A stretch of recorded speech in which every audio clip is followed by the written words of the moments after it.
La comunicación está de moda. Todos nos nombran, todos nos dicen, todos quieren estar en la comunicación.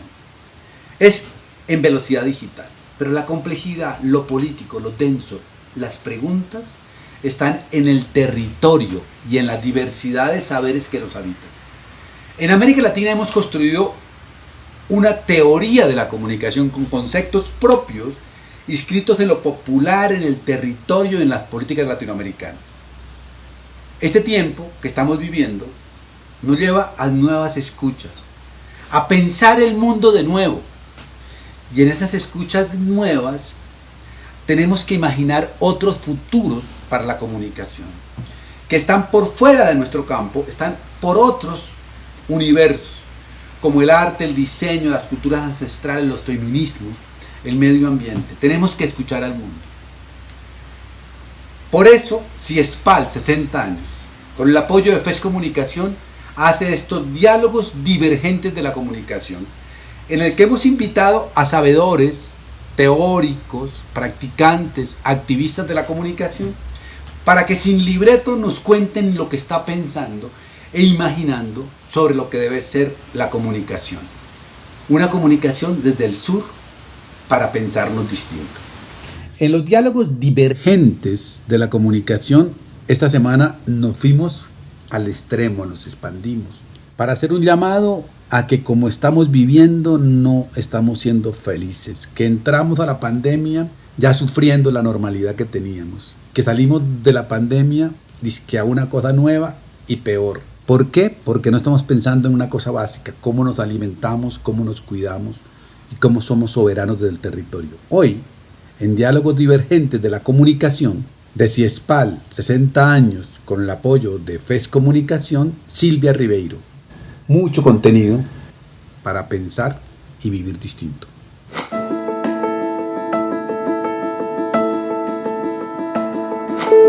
Queremos darles la bienvenida a un nuevo diálogo divergente de la comunicación. Este espacio en el que sin libretos hemos estado conversando con varias personas expertas en distintos temas y desde el ámbito de las ciencias sociales para pensar desde nuestro contexto, desde nuestra propia realidad, cómo debemos comportarnos o cómo debemos trabajar desde la comunicación, pero con un tema mucho más amplio, mucho más incluyente desde las culturas, desde los idiomas, desde las propias características que nos van involucrando en los procesos sociales. Es así que hoy les agradecemos por acompañarnos una vez más en este diálogo, con la compañía siempre del profesor Manuel Chaparro, quien estará con nosotros moderando este encuentro, y que hoy tendremos una gran conversación con la profesora Silvia Ribeiro. Ella es comunicadora y además investigadora,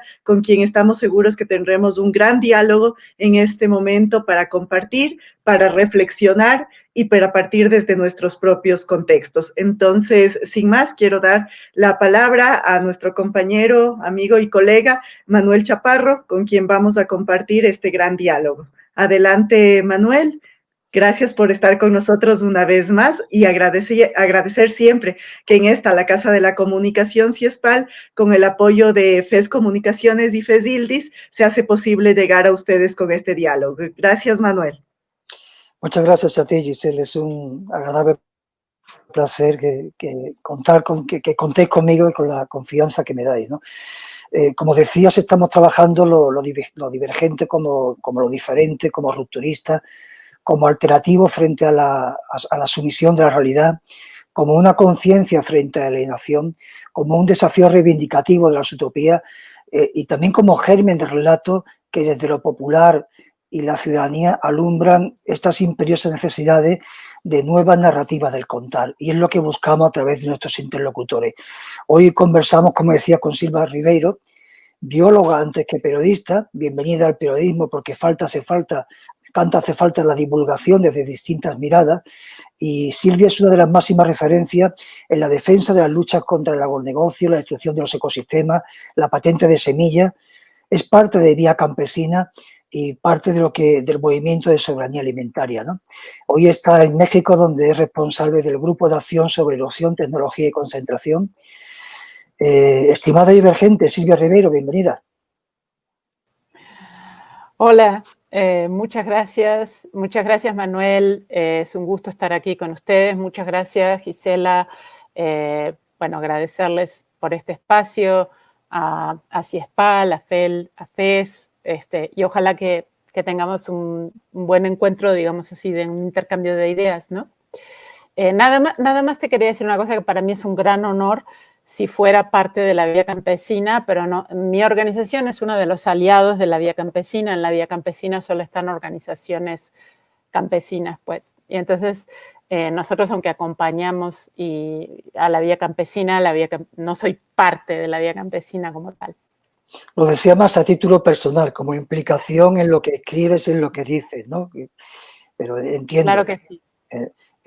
Bueno, Silvia, eres uruguaya, trabajas en México, has recorrido todo lo que es la Via Yala, tomas el pulso al continente, ¿no? Y por esto que decíamos de la necesidad de ir sembrando una nueva narrativa, el trabajo que haces es de denuncia, pero también de visibilizar los procesos de transformación posibles, ¿no? Y todas las conquistas que también se producen, porque si no nos quedamos en pura distopía, ¿no? La primera provocación sería que tiene que ver con lo que se reivindica a veces por esta fecha de las patrias y las banderas y la patria grande. Y yo te provocaría diciendo, ¿no cabría transformar brindado por las matrias? ¿Cuánto nos cuesta cambiar la mirada? Bueno, definitivamente, o sea, claro que sí. O sea, yo creo que justamente el movimiento feminista es uno de estos movimientos que más han mostrado que se pueden cambiar, que se puede cambiar profundamente la forma de ver el mundo, ¿no? Es un movimiento que se viene, digamos, que existe hace mucho tiempo y que se viene organizando desde abajo y que de pronto, digamos así, uno percibe el impacto que tiene, ¿no? Entonces, sí, claro que sí. O sea, por ejemplo, no solo la matria grande, sino también mucho del papel de las mujeres en casi todo, pero sobre todo en las cosas que mantienen la vida ha sido fundamental y muchas veces invisibilizado, como pasa, ¿no? O sea, nosotros hoy estamos aquí hablando justamente de comunicación, y una de las cosas, por ejemplo, que nosotros desde el grupo ETC tratamos de hacer todo el tiempo es de terminar con muchos de los... Bueno, terminar es una palabra contundente, pero intentamos poner sobre la mesa lo que nosotros vemos que son mitos, que no es verdad, ¿no? Y una de las cosas, por ejemplo, o sea, está entre los mitos, las cosas que directamente son falsas y las cosas que están invisibilizadas, como por ejemplo... bueno, el rol de las mujeres, etcétera, en muchos planos, ¿no? Silvia, hablamos de crisis ecosistémica, parece como una palabra de moda, pero es una realidad. Hablamos de cambio climático que afecta a todos los ecosistemas y hablamos de la era del antropoceno, ¿no? Provocada por primera vez por el ser humano, un cambio geológico que no provoca la naturaleza en sí, sino que provoca el propio ser humano con su actividad.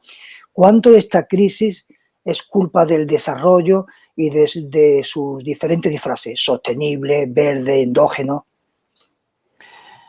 Bueno, la verdad que nosotros sí estamos en un momento de las peores crisis que nos hemos enfrentado, digamos así, como humanidad. Tanto tú nombraste la crisis climática, pero en general, digamos, y toda la devastación ambiental, la devastación de la biodiversidad, y además que estamos en una situación así de la mayor injusticia económica, social. Hay todo tipo de injusticias, una sobre otra, como la injusticia climática, la injusticia ambiental, la injusticia, como dije, económica, de diferencias en el mundo, la injusticia de que haya tanta gente, digamos así, que no tiene que comer, pero también que hay muchísima gente que está, digamos, con una alimentación que enferma, ¿no? Entonces, en ese sentido, yo pienso que bueno, yo soy una de las personas que no me parece acertada la expresión del antropoceno, porque si nosotros, digamos así, miramos incluso poco tiempo atrás, vamos a ver que realmente hay un quiebre que tiene que ver con la instalación del capitalismo de cualquier tipo, el capitalismo de Estado, el capitalismo de mercado, desde desde hace poco tiempo. Y entonces es mejor, digamos, para mí claramente es mucho mejor llamarle capitaloceno, que no antropoceno, digamos, ¿no? Porque si es verdad que es a partir de la humanidad y que la humanidad tenemos todo ese espectro, digamos así, de posibilidades, de destruir a los demás, destruir al medio ambiente, destruir a los otros seres vivos, todo en función de decir, es verdad que tenemos como seres humanos esa potencialidad, pero eso solamente en determinadas formas de organización, y esa, en este caso, en la que estamos viviendo, es la forma de organización del capitalismo. Entonces, cuando decimos antropoceno, se repite, digamos así, una culpabilización de todos y de todas, que no es verdad. Entonces, por ejemplo, nada más, digamos, pensar en lo que es hoy en día, por ejemplo, el nivel de desigualdad económica, que es muy brutal, digamos, es una de las desigualdades. Entonces, nosotros tenemos 8 hombres, 8 hombres que tienen más dinero que la mitad más pobre del mundo, o sea, que 3.500 millones de personas. Pero lo mismo se repite, por ejemplo, con el cambio climático. Entonces, en el cambio climático parece que todos tenemos la culpa del cambio climático, pero resulta que menos del 5% de la población mundial, o sea, vamos a ponerle menos del 10% de la población mundial tiene más del 93% de las emisiones que hay, digamos, es culpable de las emisiones. Entonces, estos son, la cifra que te dije está mal. Eso es por tratar de manejar las cifras de memoria. El 10% tiene la responsabilidad por aproximadamente el 55% de las emisiones, pero el 90%, o sea, solamente tiene el 7%, ¿no? El 90%. Entonces, quiere decir que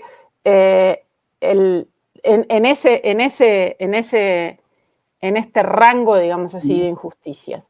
Entonces, eso con el cambio climático, te podría poner muchos otros ejemplos del mismo sentido, por lo que hace es que lo que más me preocupa del concepto antropoceno es que parece que repartimos, digamos, entre todas y todos, repartimos las culpas, y entonces nunca vamos a llegar a la causa, porque la gente se puede sentir, incluso yo creo que mucha gente siente de que tiene que hacer algo y que se siente responsable por sus hijos y todo, y no lo va a poder hacer porque incluso aunque recicle, aunque ande en bicicleta, todo esto, no sé qué, no va a alcanzar porque el nodo, realmente el núcleo del problema es mucho más allá y está en manos de muy pocos hombres. Ahora sí que la mayoría son hombres, muy gran cantidad, pero también hay mujeres, pero son, digamos, esos que llamarle 1% incluso es muy generoso, porque en realidad es mucho, mucho menos. O sea, yo no sé, porque no sé en otro momento, no sé si ha habido una desigualdad tan grande como la que vivimos en este momento. Yo creo que no, estoy de acuerdo en que la desigualdad, por más que produzcamos ahora mismo, es terrible, ¿no? A más desarrollo, más desigualdad, más inequidad. Es verdad lo del capital oceno, ¿no? Separando los dos términos, porque nos culpabiliza mucho. Esto tiene que ver con la narrativa, con el cómo contamos las cosas y dónde ponemos el acento en las palabras para no equivocarnos, ¿no? Parece como si se contaran más las cosas, ¿no? Una responsabilidad de los medios a la hora de denunciar lo que está pasando y a la hora también de decirlo con palabras gruesas, ¿no? Es decir, la defensa de los ecosistemas, de los derechos del campesinado, desde el periodismo, se ha convertido en una profesión de riesgo y además encuentra pocos espacios para contar. Son cientos los defensores del ecosistema que han sido asesinados por pistoleros contratados por mineras, por capital de agronegocios, crímenes que quedan impunes. Todos recordamos casos históricos como el de Chico Méndez, el más reciente de Berta Cáceres, que logró salir a la luz, pero otros muchos ni siquiera se conocen y ocurren a diario, ¿no? Pueblos enteros que son perjudicados. ¿Cómo vives esto tú desde el periodismo, estas situaciones, y en qué crees que los medios convencionales, porque hay un periodismo especializado, que los medios convencionales tienen que cambiar su forma de hacer el relato? Bueno, sí, es una situación terrible y tiene que ver con lo mismo que decía antes, ¿no? O sea, el tema es de que muchas formas de comunicación, ahora no me refiero tanto a la comunicación alternativa o a la comunicación, digamos, más crítica, pero, digamos, los grandes medios de comunicación, los medios de paga, como se le dice mucho aquí también en México, lo que tratan es de dar una imagen como si fueran, digamos, como si fueran problemas individuales que están separados de lo que nos pasa a todos los días, ¿no? Ese yo veo como uno de los principales problemas. O sea, el capitalismo para poder sobrevivir tiene que ocultar la mayor parte de los mecanismos que utiliza, ¿no? Recuerdo que cuando estaba en Uruguay me decían, por ejemplo, ahí en Uruguay se planta caña de azúcar, y decía, bueno, si realmente supiéramos la vida, cómo es la vida de la gente que planta la caña de azúcar, nunca más le volveríamos a poner azúcar al café, por ejemplo. Por todo eso. Bueno, pero eso nos pasa todo el tiempo estamos en situaciones ahí. Entonces, de pronto, por ejemplo, escuchamos lo de Berta Cáceres, que es terrible, que por supuesto, digo, además de ser una compañera, una amiga con la que he compartido muchas luchas, escuchamos lo de Berta Cáceres y parece que es un problema individual de ese lugar, cuando en realidad creo que una de las cosas fundamentales es que nosotros tenemos que entender, bueno, ya lo que tú dijiste es fundamental saberlo, es parte, digamos, del conocimiento que necesitamos, que es que los defensores del ambiente y las defensoras del ambiente y de la tierra en este momento son una profesión de riesgo, igual que, por ejemplo, en México el periodismo también lo es. Incluso el periodismo, y no solo de las organizaciones, sino en general, digamos, ¿no? Entonces, son cosas que tienen que ver, digamos así, la defensa desde los territorios es una situación de peligro y de peligro mortal. Tú nombraste estas personas, bueno, la organización Global Witness, claro, todos los años hace, digamos, señala, digamos así, como la mayoría muchos de los que son asesinados por motivos, vamos a decir, políticos, son defensores de la tierra, ¿no? Y que además están en países del sur. Filipinas, Brasil, Colombia, México están entre los primeros. Todos países, por cierto, en donde el grupo ETC trabaja. Bueno, trabajamos o colaboramos, digamos, con otras organizaciones. Entonces, yo creo que una cosa es, como tú dices, hay que denunciar lo que esto significa. Pero sobre todo yo creo que lo más importante es entenderlo. Y entenderlo, digamos así, en el contexto. Entender qué tiene que ver eso conmigo. Por ejemplo, que las compañías que invierten en Honduras, en donde matan a Berta Cáceres, son compañías europeas. Que la energía no va para Honduras, que la energía va para otros proyectos extractivos. O sea, no va para la gente en Honduras, no es que necesite la energía de las represas que se quieren hacer en ese río. Que después de 528, después de tantos años de impunidad desde la conquista, se sigue desplazando a la gente de sus propios territorios. O sea, la mayor parte de la gente de los territorios son campesinos, indígenas, pero también en comunidades urbanas se repite, digamos así, el que hay un desplazamiento, porque no hay, digamos, lo que se quiere es romper, no solamente acceder a un recurso, sino también romper esas formas de organización que son diferentes al capitalismo. Y que, por cierto, además son la mayoría. Que eso es una cosa que sí creo que también es importante, digamos así, en el tema de la comunicación. También es importante recordarnos todo el tiempo que la mayoría de la humanidad y la mayoría de las situaciones en el mundo son situaciones con las que sí podríamos vivir, que son situaciones, digamos, por ejemplo, para mí es el ejemplo que siempre ponemos, todo lo que tiene que ver con el sistema alimentario, ¿no? En el sistema alimentario, que es un tema que está absolutamente lleno de mentiras, ¿no? Y que además difícilmente se conecta con los otros problemas. Pero, o sea, como que se ve separado de los otros cuando en muchos casos está completamente ligado. Por ejemplo, está ligado a la pandemia, está ligado a la salud, está ligado a los proyectos extractivos, está ligado a la destrucción de la biodiversidad, que es de lo que estábamos hablando, ¿no? A eso quería ir un momento, pero ya que estábamos denunciando todos estos atropellos y como ya decimos, cómo le ponemos la piel a veces a las cosas, junto a Honduras está Guatemala. En Guatemala, una de las mayores catástrofes viene provocada por el presidente del Real Madrid Club de Fútbol. Es decir, si tú dices, no le echaría azúcar al café, pues a lo mejor tampoco veríamos el fútbol como lo vemos ahora, porque detrás del deporte y todos estos maquillajes también se esconden el fraude, el atropello y el asesinato, como está ocurriendo con comunidades mayas en Guatemala por culpa de las represas para las hidroeléctricas, ¿no? Propiedad algunas de ellas de Florentino Pérez. Pero bueno, esto es periodismo. Tenemos que hacer periodismo y tenemos que decirlo porque parece mentira, pero pasan cosas que no se cuentan porque se camuflan aquí. Tú hablabas ahora mismo del problema de la alimentación y lo curioso es que hay aquí una contradicción que no se termina de resolver para la gente, y es que las agencias de cooperación internacional, siempre tan generosas, la FAO misma, las corporaciones, hablan de la importancia de la seguridad alimentaria. Y hurtan el debate de la necesidad de que primero tenemos que tener soberanía alimentaria, ¿no? Y se empeñan en decirnos cómo comer cuando resulta que no tenemos ni los nutrientes suficientes ni somos soberanos, ¿no? Este es un gran problema al que poner también el acento del periodismo, ¿no? No, definitivamente, para mí es uno de los acentos principales, digamos así, porque la comida es algo que sin lo cual no podríamos vivir, ¿no?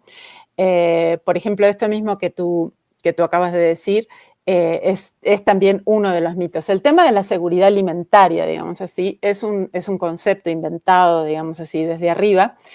Claro, la FAO se hizo eco, pero es sobre todo un concepto de las multinacionales, de los agronegocios, en donde ellos dicen, bueno, no importa cómo se produzca, lo que se necesita es que haya mucho, que eso es lo mismo, es como el espíritu y digamos, lo que en muy breve define a la Revolución Verde, ¿no? La Revolución Verde que existe hace unos 60 años nada más, o sea, la agricultura tiene mínimo 10.000 años, y entonces en los últimos 60 años de pronto la agricultura se transforma de algo que estaba basado en el trabajo humano, sobre todo en muchos, con un papel predominante en muchos casos de las mujeres, y que usaba, digamos, recursos naturales que eran renovables y que además, digamos, entraban en un circuito que era bueno, digamos, ¿sí? Para la alimentación y para todo. Y de esto, vamos a decir, si la agricultura hace unos 60, 70 años en todo el mundo dependía del trabajo humano, del sol, de la tierra, del aire, y hoy en día es una máquina infernal de uso de maquinaria, de gran cantidad de tecnologías, de semillas híbridas o transgénicas, de una gran cantidad de agrotóxicos, que es parte, digamos así, tanto del cambio climático como de los principales problemas ambientales y de salud que vivimos en este momento. Bueno, y las transnacionales a eso dicen, bueno, si producimos mucho hay seguridad alimentaria, digamos así. En cambio, la vía campesina, a partir desde 1996, y propone el concepto soberanía alimentaria, que es decir, bueno, no es solamente la cantidad de comida, sino que todos y todas tengamos acceso a la comida, que podamos saber cómo se produce, que lo produzcamos localmente, que las productoras y los productores tengan un papel protagónico junto con todos los demás que de pronto no producimos alimentos.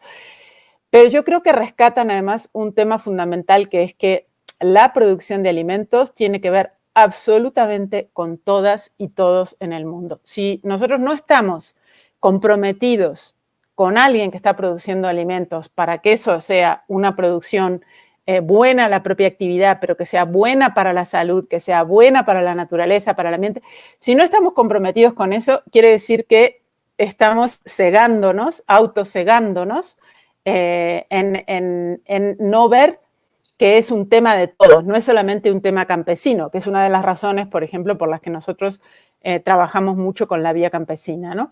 Es decir, el tema de los alimentos tiene que ver con todas y todos, estemos donde estemos. Ahora, a riesgo de que se está haciendo un poquito largo, me gustaría igual explicar sobre esto uno de los mayores mitos que hay sobre la alimentación, que es el tema de que nosotros necesitamos a la agricultura industrial para poder producir la cantidad de comida que necesitamos para alimentarnos. Y hemos oído hasta el cansancio, lo oímos cada tantos años, pero en este momento se dice, por ejemplo, que vamos a hacer 9.000 millones de o sea, 9.000 millones de seres humanos en el planeta y que por lo tanto la comida no va a alcanzar y va a haber que producir de una manera mucho más dignificada, etcétera, porque es la única manera de aumentar la comida. Bueno, lo primero que quiero decir, Manuel, es que en este momento se produce el doble de lo que necesitan 9.000 millones de personas para comer en cereales. Ya se produce. Lo que pasa es que la mayoría de eso se produce en forma industrial, se usa para forrajes, invade, digamos así, la mayor parte del territorio, produce una cantidad de enfermedades y todo eso tiene que ver con esta maquinaria de la agricultura industrial, en donde sí produce una cantidad de alimentos, pero esos alimentos producen enfermedad, devastación. Pero solamente Silvia, son las corporaciones que tú mencionabas que hacen el lobby y que luego se apoyan en los tratados de libre comercio, ¿no? Como por ejemplo el tratado de libre comercio que prohíbe el guardar la semilla propia y que estás obligado a destruirla, como ha pasado con todos los países como Colombia, que tuvo que destruir la semilla y el grano propio, la semilla ancestral, como ha pasado con la patente de los alimentos, como el del frijolito amarillo en México. Es decir, que encima te roban aquello que te daba soberanía para crearte esta dependencia y demostrar que su negocio es el que funciona, ¿no? Detrás están esto que se le vende también a la ciudadanía, junto a la seguridad de que gracias al Tratado de Libre Comercio vamos a mejorar la economía y la salud de todas, ¿no? Claro, bueno, por supuesto. O sea, el tema es que las transnacionales de los agronegocios se lanzaron a monopolizar o oligopolizar por lo menos digamos, todo lo que es el sistema agroalimentario, porque es un sistema vital sin el cual no podemos vivir. Entonces, desde el año 2009 pasa a ser el mercado, en términos de mercancías, es el mercado más grande del mundo. Pero esto acompañado de una enorme apropiación de los diferentes pasos, por ejemplo, de las semillas, del procesamiento, de la distribución, bueno, de la elaboración de alimentos y bebidas en forma industrial y de la distribución a través de supermercados. Esta cadena, digamos, si nosotros hacemos una diferencia siempre entre la cadena alimentaria y la red alimentaria, porque en realidad la producción de alimentos siempre ha sido en redes, en donde no está tan claro que hay una cadena que sigue a otro o es una cadena que nos tiene atrapados, digamos así, como cadenas, sino que, bueno, paradójicamente uno de los datos fundamentales de esto es que o sea, esta cadena industrial de alimentos que está controlada por, o sea, más de la mitad de cada uno de los sectores está controlado por no más de 4 o 5 transnacionales a nivel mundial. Y eso es brutal, digamos así, es una concentración corporativa, estamos hablando de 20, 30, a lo mejor hay como máximo 50 transnacionales que tienen todo, pero no más de 20 tienen más de la mitad del mercado, de todos los pasos de la cadena agroalimentaria. Y esta cadena solamente le da de comer lo que nosotros calculamos es al 30% de la población mundial, aunque tiene más del 80% de los recursos. Tiene más del 75% de la tierra agrícola, tiene más del 80% del agua que se usa en agricultura, tiene más del 90% de los combustibles fósiles que se usan en agricultura. Entonces, esto quiere decir, por un lado, que por un lado tienen esa apropiación de mercado y de recursos, y a eso le agregan lo que tú dijiste de las patentes. Digamos así, no solamente no les basta con tener enormes porcentajes de mercado, sino que además quieren asegurarse a través de políticas que son de comercio y a través de las políticas de comercio también de tener patentes sobre la semilla e impedir que el resto de la gente que todavía no se ha visto obligada o sencillamente porque no quiere, pero a comprar alimentos o semillas o alimentos de la cadena industrial, pase a hacerlo, ¿no? Entonces tienen, digamos, se apropian del mercado, se apropian de las patentes, impidiendo que las semillas se puedan cambiar libremente, como ha pasado, es terrible, el ejemplo de Colombia es posiblemente uno de los más terribles, en el sentido que realmente se usó legalmente, digamos, la fuerza pública para eliminar semillas campesinas, ¿no?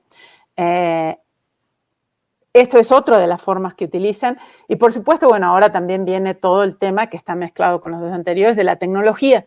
O sea, de la semilla a la distribución, al comercio y las formas de lograr de que la gente cree que este tipo de alimentos son los únicos alimentos que realmente nos van a alimentar a la cantidad de gente que somos, y por otro lado, que son, que son buenos alimentos cuando en realidad no lo son.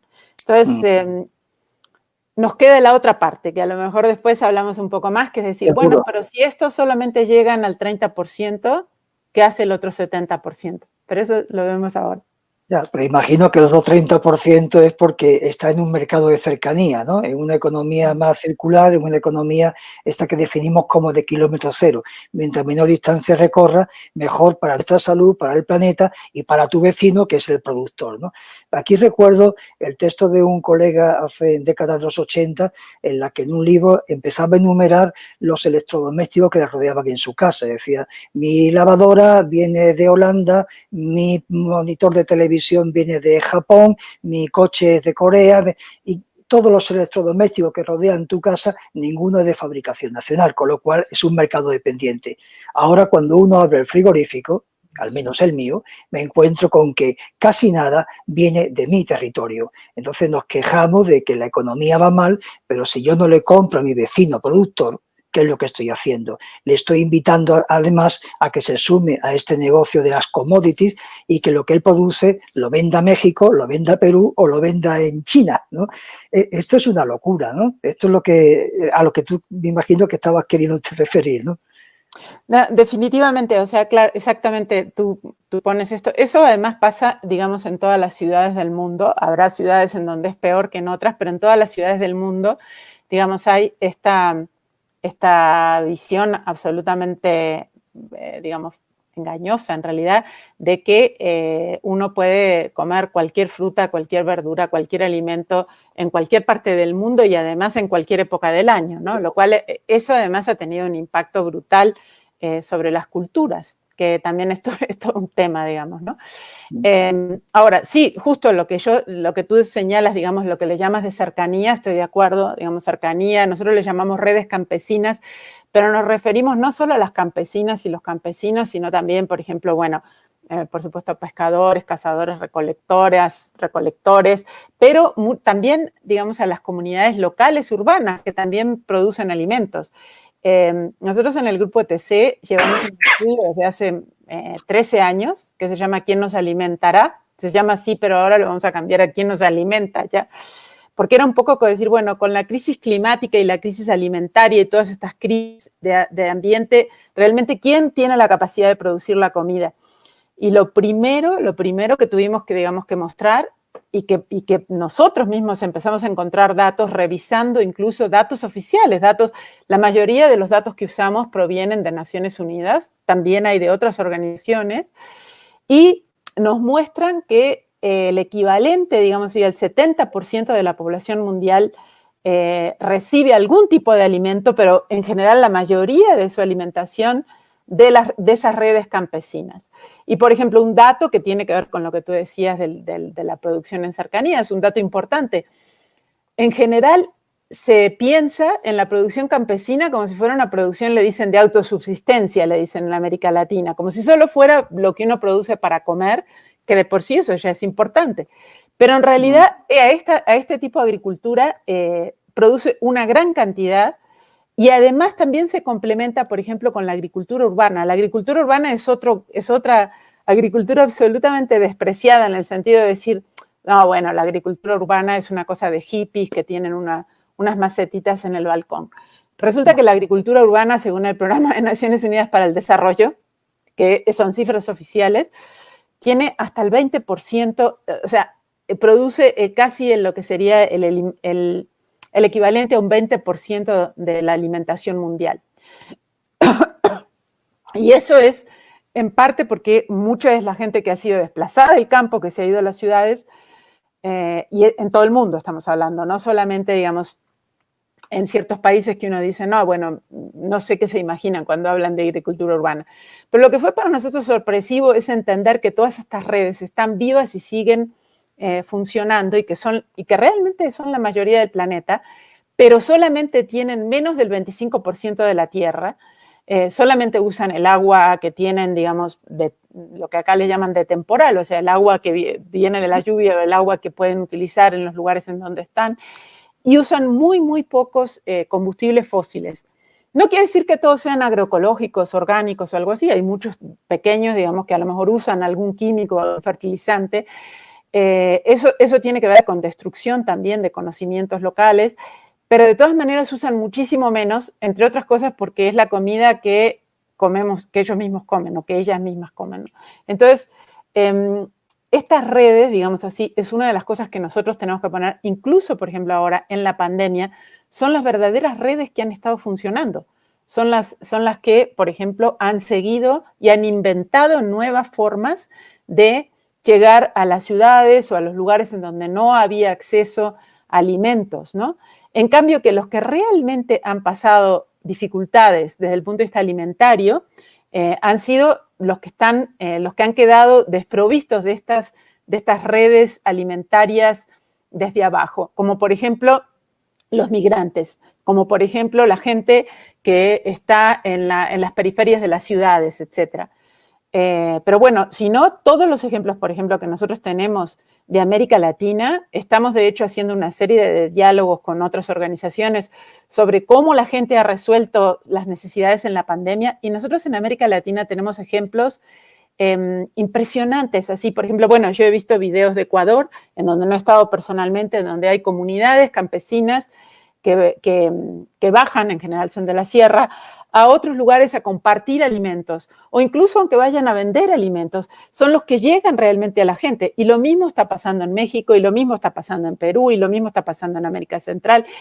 Entonces y por ejemplo el MST, el Movimiento de Trabajadores Sin Tierra de Brasil, que compartieron, digamos así, la producción que ellos hacen en sus asentamientos con los movimientos urbanos que no tenían alimentos, pero lo compartieron, digamos, como formas de solidaridad.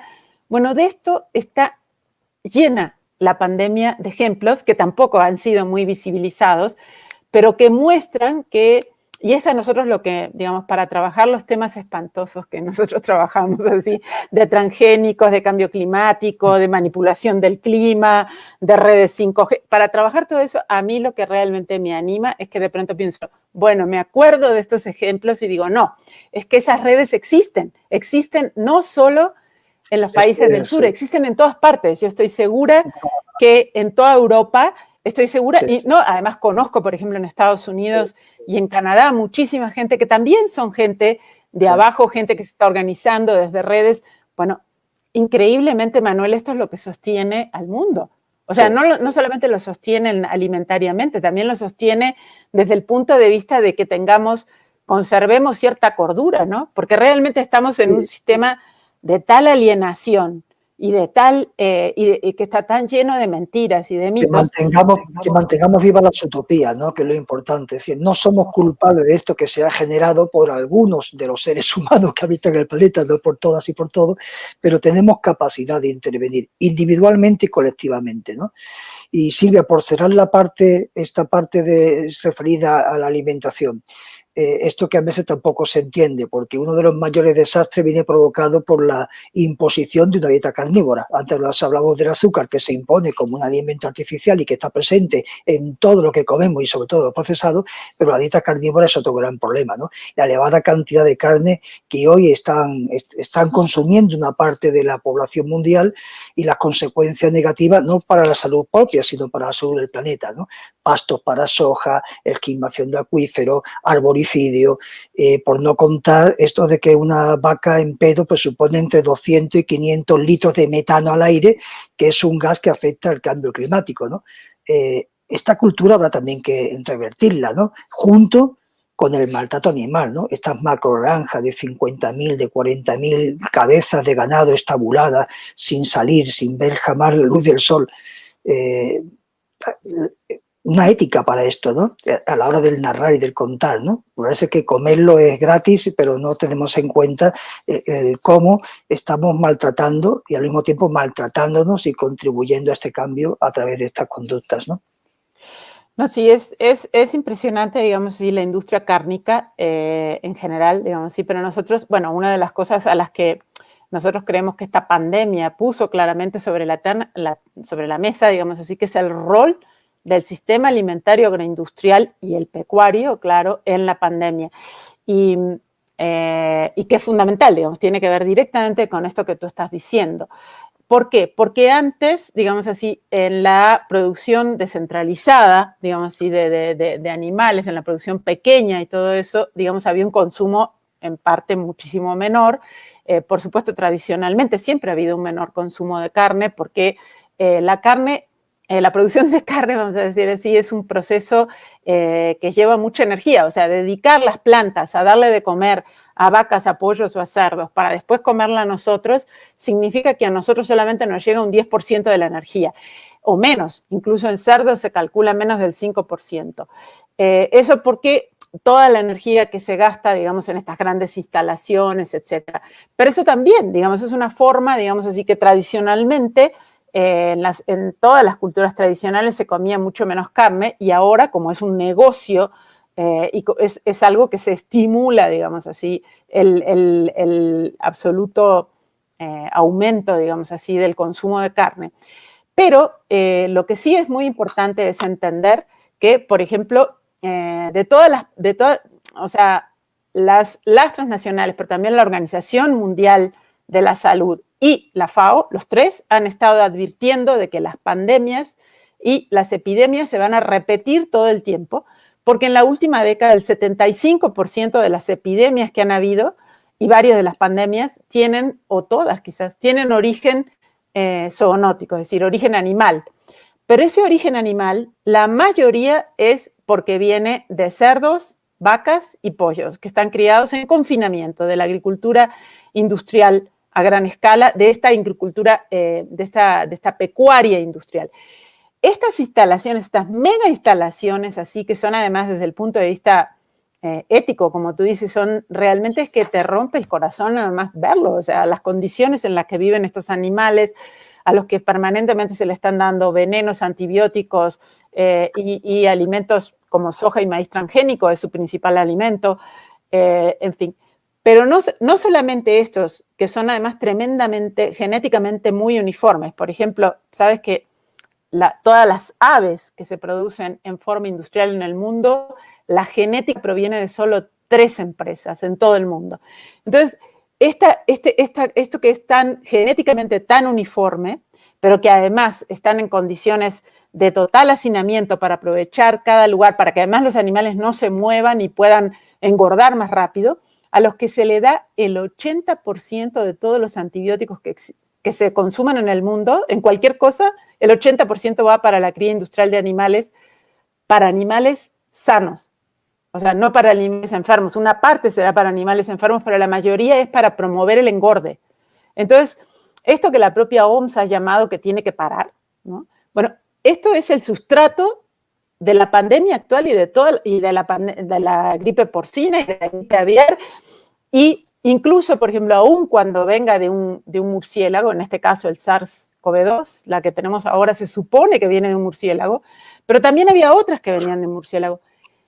Pero el mayor factor de deforestación en el mundo es la expansión de la frontera agrícola industrial. Entonces nos volvemos a chocar con lo mismo. O sea, quiere decir que si los animales silvestres salen de sus hábitats y de ahí, en donde tenían virus que estaban contenidos dentro de la pobre población animal, salen y se encuentran con estos criaderos o con estos monocultivos enormes de palma, de soja, de maíz, o con estos hacinamientos enormes en los bordes rurales, digamos, de las ciudades y todo eso, en donde de nuevo se repiten situaciones en donde la creación de bacterias resistentes y de virus que son, digamos, mutan, porque mutan en la cantidad de individuos que están hacinados con débiles sistemas inmunológicos, bueno, debido a todo esto, entonces, digamos, nosotros estamos en la actual pandemia que ha tenido un impacto desde el punto de vista, digamos, económico, social, político, de muchos puntos de vista, y tenemos que tener claro, digamos, y que está directamente relacionado a causas que tienen que ver, aunque no sea que el virus salió, en este caso, por ejemplo, de un cerdo, lo cual no se sabe, podría haber sido, porque todavía se discute. Aun cuando no sea así, se sigue, no se está poniendo sobre la mesa claramente de que este es un sistema de que no solamente produce una devastación ambiental enorme, sino que está relacionado a todas las causas de salud, no a todas, pero a la gran mayoría de las causas por las que muere la gente, no solo las infecciosas, sino sobre todo las otras. Esto está todo relacionado a este sistema alimentario agroindustrial basado en un altísimo consumo de este tipo de carne tan mala, ¿no? Entonces, digamos, tiene que ver con la salud, tiene que ver con la economía. En realidad es casi como decir, realmente es que no se puede. O sea, no se puede continuar con ese sistema. Entonces, cuando tú me hablas de comunicación, no es solo una disputa, o sea, no solamente es que nosotros, alguna gente dice, no, es que yo opto como opción no comer carne, está bien, es una opción. No es solo eso, es que realmente, es que no se puede. O sea, es que el sistema alimentario agroindustrial manejado por las transnacionales, además, por estas pocas transnacionales, y ahora que a las que además se ha sumado formas de tecnificación enorme de las grandes plataformas digitales, que son las que más han ganado con la pandemia, porque ya están todas en agricultura, están haciendo inversiones, se han comprado supermercados, se han comprado los mercados en línea. Entonces, este conjunto, digamos así, de estas poquísimas transnacionales y de los hombres más ricos del mundo manejando un sistema, digamos, el sistema alimentario, es imposible, digamos así. Pero no solo es imposible porque estamos en contra, es imposible porque de verdad es imposible. Sí, es que van a acabar con la mayor parte de la humanidad y del planeta, digamos. O sea, es que tenemos que pararlo, digamos. La compulsión de ir al infinito cuando el mundo es finito es una imposibilidad, ¿no? Pero antes de seguir, por hacer pausa, nos saludan desde Jujuy, Argentina, desde Ecuador, desde la Universidad de Misiones en Argentina, desde Ciudad de Panamá, desde el sur de Chile, desde Andalucía, desde la Red de Agricultura Urbana de Tuluá Valle, en fin, que gracias que tenemos aquí a mucha gente acompañándonos y que están interesados en estos temas. Posiblemente sean tan convencidos como nosotras lo estamos ahora mismo, ¿no? Pero hace falta armarnos también de esta valor ética y de estas complicidades, ¿no? Y ahí quería ir. Es decir, esto que estamos diciendo evidencia la necesidad de generar un relato que contribuya a una narrativa ecosocial auténticamente, ¿no? Es decir, porque todo esto se mezcla con todo. Después esto que decías ahora sobre la pandemia, obviamente estamos confinados, pero mientras tanto no se están tomando medidas para que esto no vuelva a repetirse. Y en cuanto salgamos a la calle, la gente, porque no le dan otra alternativa, no porque sean idiotas ni nada, no les queda más remedio que seguir haciendo los mismos usos y las mismas prácticas, ¿no? Entonces, esta narrativa casi tendría que ser como una cuota obligada de pantalla en la televisión, como una cuota de pantalla en los medios, como un indicador de la salud de los medios de información, ¿no? Claro, no, yo pienso que es fundamental estar todo el tiempo deconstruyendo esta falsedad, digamos así, de que, por ejemplo, de que, bueno, la pandemia es un virus que parece que era un virus muy malo y justo tuvimos la mala suerte de que nos llegó a nosotros. O sea, eso, por ejemplo, hay que estar todo el tiempo atacándolo porque es mentira. O sea, solamente, por ejemplo, bueno, yo estoy en México, que tiene un porcentaje de mortalidad más alto que, no es el más alto de Estados Unidos, Chile, Brasil, pero es un porcentaje de mortalidad, bueno, de por sí México está más abajo que varios países europeos, pero tiene un porcentaje de mortalidad alto de población más joven, de población entre 45 y 60 años, que por ejemplo en Europa la población que muere es población más anciana, digamos así, ¿no? En cambio, en México tiene que ver con la enorme prevalencia de la obesidad, de la diabetes, de la hipertensión, de las diferentes formas de enfermedades renales y digestivas, y todo eso hace que sea mucho más vulnerable ante cualquier virus, y cualquier otro, y ante en forma particular. Entonces, claro, nosotros, por un lado, es muy importante que deconstruyamos esto como si fuera magia. O sea, tuvimos mala suerte, vino un virus. que es en general lo que le quieren hacer creer a la gente que tiene cáncer. Por ejemplo, dice, uy, tuvo mala suerte, tuvo cáncer. Y no tiene nada que ver con la alimentación, con el extractivismo, con la contaminación. Es la estrategia, Silvia, que se llama de la biopolítica, ¿no? Que pone el acento en que el problema es del individuo y no de la sociedad. El problema no del sistema, sino que es del individuo que se enfermó, que no lo hizo bien y tal. Y esta es la biopolítica. Y la farmacopea incide en esto. Tómate un fármaco y solucionaremos el problema, pero no afrontamos la realidad de lo que estás diciendo, ¿no? Claro, y eso es terrible ahora en este momento de la pandemia porque, bueno, con todo el tema de las vacunas, primero que son vacunas, son las vacunas más experimentales que ha habido en la historia, digamos así, porque no han tenido ni siquiera el tiempo de ser probadas, pero además son experimentales porque la mayoría de las vacunas son vacunas transgénicas, no todas.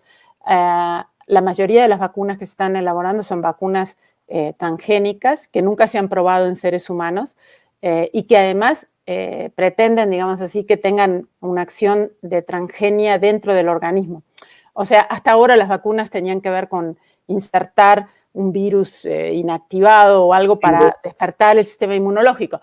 Ahora lo que van a hacer es poner un mecanismo adentro de nuestro organismo para que nuestro organismo, que provisoriamente se convierte en un transgénico, haga lo que sería una parte del virus para que el sistema inmunológico lo reconozca. Esto nunca se había usado en humanos. Y ahora, por ejemplo, bueno, con el tema de que no, es que hay que salir de la cuarentena, de que, etcétera, estamos como en un permanente, digamos así, chantaje de una cosa u otra. Y ahora el tema es, digamos así, que se va a resolver por medios tecnológicos, que es el tema de la vacuna, sin tocar las causas. O sea, sin tocar las causas que son sobre todo la destrucción de la biodiversidad, el sistema alimentario agroindustrial, la contaminación y las comorbilidades, que son el factor fundamental de muerte. Entonces nosotros, en realidad, uno de nuestros papeles, digamos así como comunicadores, es no permitir que esto se instale como si fuera normal, ¿no? Aquí en México, un compañero de una comunidad de Oaxaca decía, es que no queremos la nueva normalidad, pero mucho menos la vieja anormalidad. O sea, no que realmente lo que tenemos que poner sobre la mesa es que no tenemos que, digamos así, estar todo el tiempo desarmando estas construcciones. Sí. Mira, nos queda poquito tiempo, voy a dar paso a algunos saludos, a alguna cuestión que plantean, porque tenemos que ir a un tema que creo que también es trascendental, que no tiene que ver con la alimentación, pero que nos va a afectar y que no estamos dando cuenta, que se trata de la tecnología 5G. Esto hay que ponerlo sobre el papel porque nos va a machacar más de lo que pensamos. Marina Casales, saludos de Argentina. No se ha perdido ningún diálogo hasta ahora de lo que se ha celebrado. Muchas gracias por la fidelidad, Marina, y espero que multiplique los efectos de estos diálogos. Saludos desde Mexicali. Marisa Gonella dice, ¿cómo consideran ustedes que la información y comunicación han incidido en estos temas? La comunicación, tema inherente a sus especialidades, y no comprendo el análisis de la comunicación que realizan. Bueno, no sé si estamos haciendo un análisis de la comunicación, pero es lo que la comunicación y lo que la información no está contando realmente, ¿no? Porque no pone el acento en el problema que es transversal, sino que se queda en hechos puntuales, uno que tiene que ver con el deshielo, otro que tiene que ver con la pandemia, otro que tiene que ver con un tomate, pero no cruza todas estas variables, y ese es quizás el problema de crear y generar aquí una narrativa, ¿no? Pero tú añades ahora algo, si quieres, sobre esto, pero dejo planteado el otro gran problema que se nos viene encima y que tiene que ver con el medio ambiente, el 5G. Es decir, esta nueva tecnología que nos va a llegar porque esto se nos queda obsoleto y hay que ir, aunque está funcionando y creemos que hay nuevo aparato, a frecuencias más altas, más intensas, tan intensa que sus microondas pueden afectarnos como afecta el microondas cuando metemos un pollito dentro del horno, ¿no? No a esos niveles, pero alteran los campos magnéticos, alteran los ecosistemas, y esto vuelve loco también a la naturaleza de la que somos parte, ¿no? Sí. Bueno, con respecto a lo que preguntaba Marisa y tú decías de la comunicación, yo estoy de acuerdo contigo. Creo que acá hay un tema fundamental que es que bueno, lo digo un poco rápido, pero yo colaboro con varias publicaciones, con la revista Biodiversidad, que es en América Latina, pero también con un portal en México que se llama Desinformémonos, y que se refiere, digamos, a una frase de Mario Benedetti, que es un escritor y poeta uruguayo, en donde dice, desinformémonos, hermanos, hasta que el cuerpo aguante. Y cuando ya no aguante, entonces decidámonos, carajo, decidámonos y revolucionémonos. Bueno, yo pienso que el papel de la información en este momento en el que estamos tiene que ver sobre todo con desarmar estas construcciones, digamos así, de informaciones falsas que nos ocultan ver las causas reales para que realmente podamos cambiar, pese a que somos la mayoría, pero la super mayoría en todo el mundo de gente que sabemos además cómo producir alimentos, que sabemos hacer entre todas y todos, básicamente todo lo que necesitamos. Entonces, a ver cómo hacemos para liberarnos de todos los otros que nos imponen una cantidad de cosas que no necesitamos en realidad. Cómo establecemos ese tipo de diálogos de realmente sobre qué queremos, digamos, ¿no?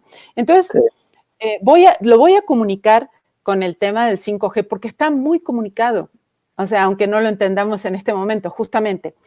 ¿Qué pasa? Que nosotros en este momento hay realmente una nueva revolución. Es verdad que hay una revolución del capitalismo. El fondo del capitalismo, que es mantener los privilegios, la desigualdad, las ganancias, eso va a seguir igual. Y sobre eso, y tomar todos los recursos que pueda, sin importarle lo que devasta, lo que contamina, lo que ensucia, digamos, ¿no? Eso sigue igual. Ese fondo sigue igual. Pero está cambiando, hay un cambio que ni siquiera empezamos a comprender que tiene que ver, o sea, sí hemos empezado a comprenderlo, pero que es brutal, que tiene que ver con la dominación que hay a través de las redes digitales, ¿no? De las plataformas digitales.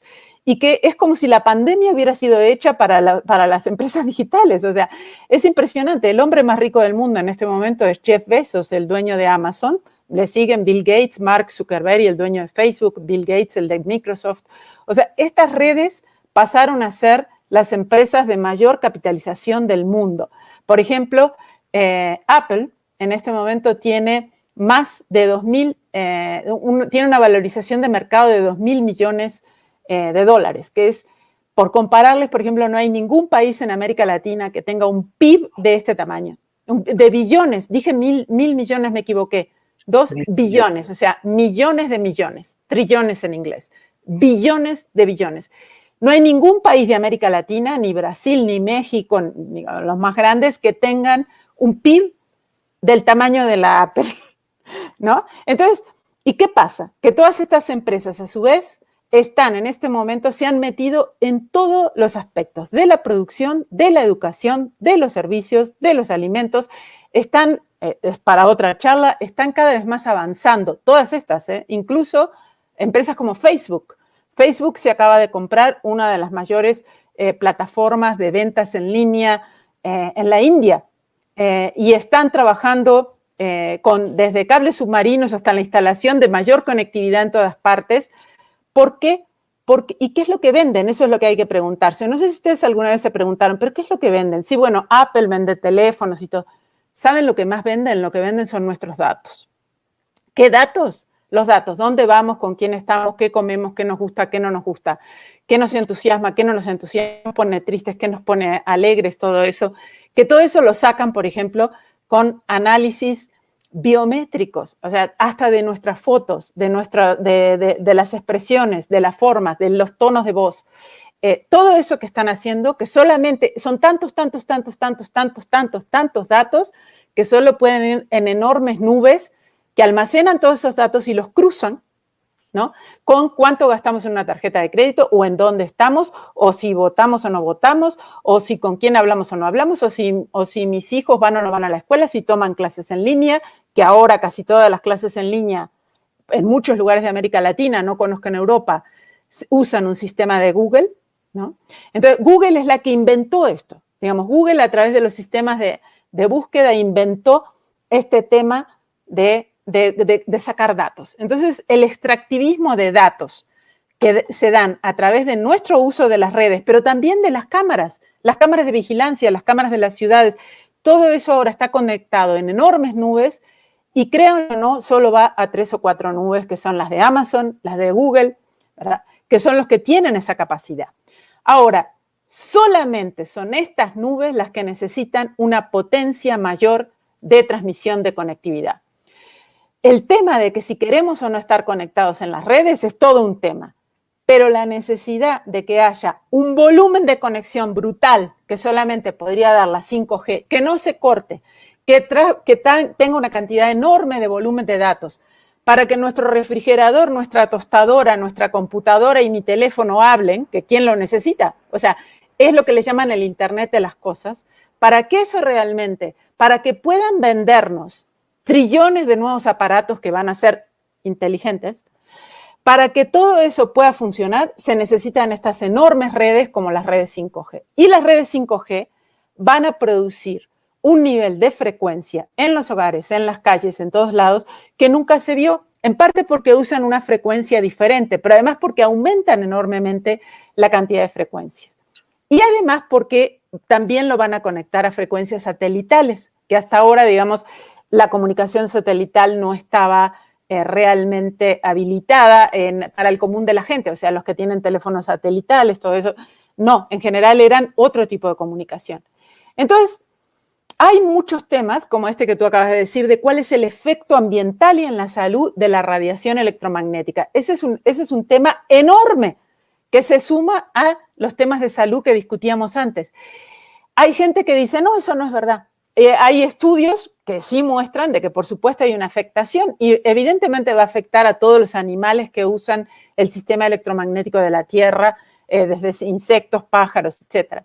También nos puede afectar a nosotros. La OMS dice, bueno, pero no, porque no son radiaciones tan negativas. Pero ¿saben qué? No hay ningún estudio que hable del volumen que las redes 5G posibilitarían. Y hay un tema subyacente. ¿Cuándo? ¿Quién? ¿Dónde? Nosotros, ciudadanas, ciudadanos, campesinos, ¿cuándo decidimos que queríamos ese tipo de comunicación que además cada vez más nos deja aislados y conectados a través de un aparato en donde hay una red que está tomando todos esos datos? No, yo, por ejemplo, personalmente prefiero la comunicación cara a cara. Sé que en este momento no puedo salir, respeto, digamos así, que bueno, que hay un virus que tenemos que cuidarnos, pero necesitamos la comunicación colectiva mucho más que la comunicación de otro tipo, aunque no nos podamos comunicar con todo el mundo. Entonces, la 5G tiene sobre todo este impacto brutal, además del ambiental y el de la salud, es la vía fundamental para que los dueños del mundo puedan avanzar en el control de nuestros datos y de nuestras elecciones de todo tipo, de consumo, políticas. Estamos en la hora, Silvia. Yo por poner una conclusión y volviendo a sacar la pregunta que planteaba Marisa, que también hacía María Fernanda desde Bogotá, en realidad todo esto que hemos hablado, que no están los medios tal y como estamos tratando, hace que los medios hayan hecho un papel de propagandista de hábitos totalmente insanos y de una lógica de comportamiento de la ciudadanía que ahora nos toca revertir, ¿no? Me gustaría acabar con un regalo maravilloso que me hicieron. Es la semilla del árbol del arce en Europa. Esa semilla que es un molinillo que cuando cae vuela y va buscando dónde germinar y va soltando miles. Este perfecto estuche es del árbol del quebracho en Argentina, que tiene dentro cientos de hojitas que cuando se abre van a volar para hojitas como tan sencillas como esta que van a volar, ¿no? Esto es tecnología, esto es diseño. Es decir, tal vez en comunicación tengamos que empezar, como decía una colega, a hacer árboles para dispersar semillas de estas ideas y procurar que la comunicación y el periodismo hagan verdad la construcción de otro mundo con otros intereses más cercanos a nuestras necesidades como seres ecosistémicos que vivimos en una ecodependencia, ¿no? Te dejo el último minuto, Silvia.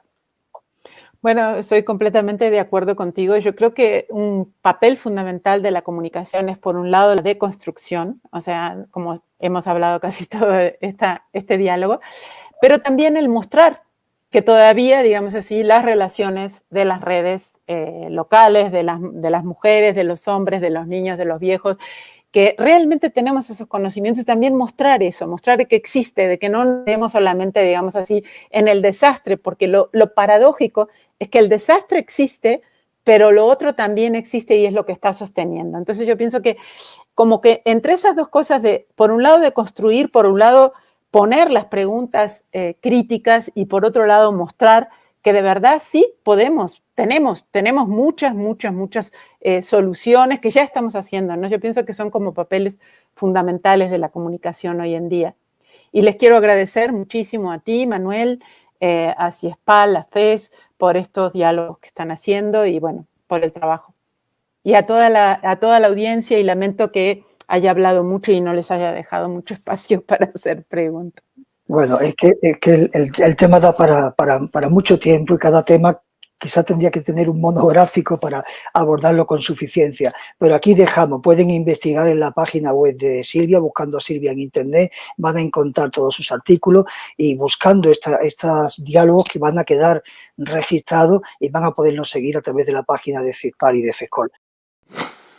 Y esto fue Diálogos sin libreto con pensadores activistas de la comunicación que piensan desde el sur y de manera divergente. Los esperamos en el próximo capítulo para seguir pensando en divergencia y sin libreto. Y recuerde, Diálogos Divergentes de la Comunicación es un proyecto de CIESPAL, 60 años, con el apoyo de FES Comunicación. Hasta pronto.